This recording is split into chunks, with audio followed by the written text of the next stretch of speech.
करवा चौथ सरगी मुहूर्त जानने से पहले जान लीजिए कि करवा चौथ के व्रत की शुरुआत सरगी से क्यों होती है और फिर पूरे दिन निर्जला व्रत किस तरह रखते हैं। करवा चौथ के व्रत में सरगी का विशेष महत्व है। व्रत में सेहत का ध्यान रखते हुए घर की बड़ी महिलाएं अपने आशीर्वाद के तौर पर व्रतियों को सेहतमंद भोजन करवाती हैं।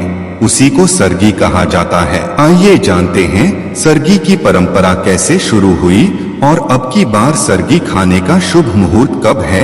1 नवंबर दिन बुधवार को करवा चौथ का व्रत किया जाएगा।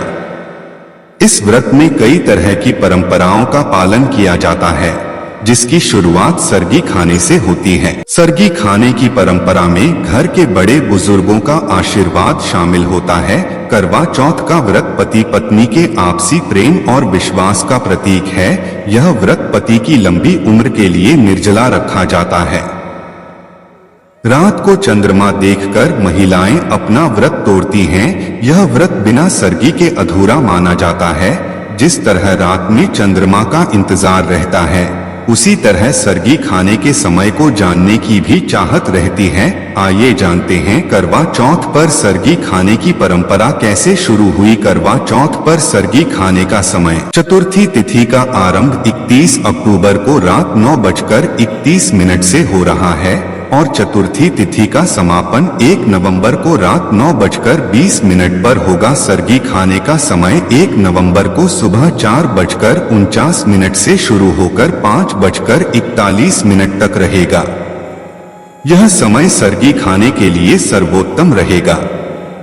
करवा चौथ तिथि और शुभ योग चतुर्थी तिथि का आरंभ 31 अक्टूबर रात 9:31 से चतुर्थी तिथि का समापन 1 नवंबर रात 9:20 उद्या तिथि को मानते हुए चतुर्थी तिथि 1 नवंबर दिन बुधवार को है, इसलिए यह व्रत 1 नवंबर को ही रखा जाएगा। इस दिन सर्वार्थ सिद्धि योग, शिव योग और परिघ योग जैसे महायोग बन रहे हैं, जिससे इस दिन का महत्व भी बढ़ गया है। करवा चौथ सरगी का महत्व।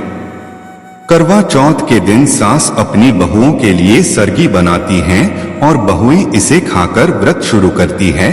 इसके साथ ही सास अपनी बहू को श्रृंगार का सामान भी भेंट करती हैं। दरअसल सरगी बहू के लिए सास का प्रेम और आशीर्वाद होता है। सरगी खाने के बाद महिलाएं ऊर्जावान महसूस करती हैं और व्रत में कोई समस्या नहीं होती है।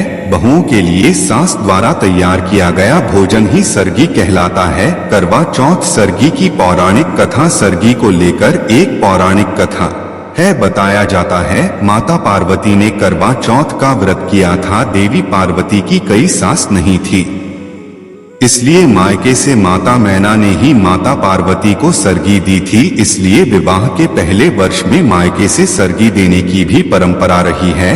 जबकि एक अन्य कथा के अनुसार जब द्रौपदी ने पांडवों के लिए करवा चौथ का व्रत रखा था, तब इनकी सास माता कुंती ने सरगी दी थी। इस तरह मायका और ससुराल से सरगी की परंपरा शुरू हुई। उम्मीद करते हैं दोस्तों आपको यह जानकारी पसंद आए तो वीडियो को लाइक, शेयर और सब्सक्राइब जरूर कर दीजिएगा।